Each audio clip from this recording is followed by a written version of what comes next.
ठाकुर जी को पकड़ करके मैया ने कक्ष में बंद कर दिया। ठाकुर जी बैठ गए और महाराज गुस्सा में भर गए। ठाकुर जी लाल पड़ गए चेहरा, और ठाकुर जी जंगला पे खड़े हैं पकड़ करके और ऐसे देख रहे हैं गर्गाचार्य जी। गर्गाचार्य जी भी देख रहे हैं, शैतान बालक अब आके दिखा। ठाकुर जी बोले दारी के भोग लगा, मैं आके बताऊं तो कहने अभी मेरा रुपये तो नहीं देखो। गर्गाचार्य जी ने फिर से भोग बनाया। अब तो ठाकुर जी को चिड़ा चिड़ा करके मिश्री, अब की बार तो ज्यादा डालिए मैंने मिश्री और मीठी होठ चिपक जाएंगे, ऐसी रबड़ी बनाइए। ठाकुर जी बोले नहीं, अगर मैंने तेरी खीर को भोग लगाया तो मेरा नाम भी कुंवर कन्हैया नहीं।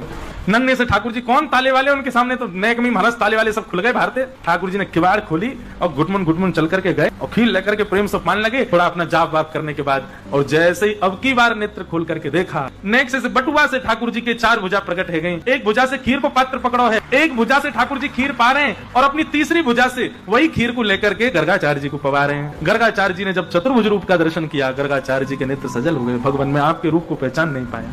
गर्गाचार्य जी को ठाकुर जी ने कह दिया, बोले हे गर्गाचार्य जी, हमने आपको अपने रूप का दर्शन इसलिए कराया कि आप यशोदा मैया को बताना नहीं कि मैं कौन हूं। मैं यहाँ यशोदा मैया और ब्रजवासीन को प्रेम पावे के काजे आया हूं, और यदि मैं ये बता दूंगा कि मैं साक्षात भगवान हूं तो ये स्वच्छंद प्रेम नहीं करेंगे मुझसे, ये बनावटी प्रेम करेंगे। फिर गर्गाचार्य जी ने प्रणाम कियो। अगले दिन लाला को नामकरण संस्कार भयो। सबसे पहले बलराम जी को नाम राम रखा गया, पर गर्गाचार्य जी बोले मैया आपके यहाँ बालक को नाम राम है, पर बल की अधिकता के कारण सब याकूब बलराम कहकर के पुकारेंगे। और जैसे ही ठाकुर जी की बारी आई, हे मैया आपके लाला के बहुत सारे नाम होंगे, गुण कर्म के अनुसार अलग अलग नाम होंगे। भैया बोली बाबा इतने सारे नाम का उधर रो है, एक ही नाम बता दे, मैं कैसे बुलाऊंगी अपने लाला है। बोले मैया ठीक है आपके लाला का नाम रखता हूँ, ये कभी शुक्ल वर्ण का था, कभी रक्त वर्ण का था, कभी किसी किसी वर्ण का था, इस बार ये कृष्ण वर्ण का बन के आया है। या हमारे में आपके लाला को नाम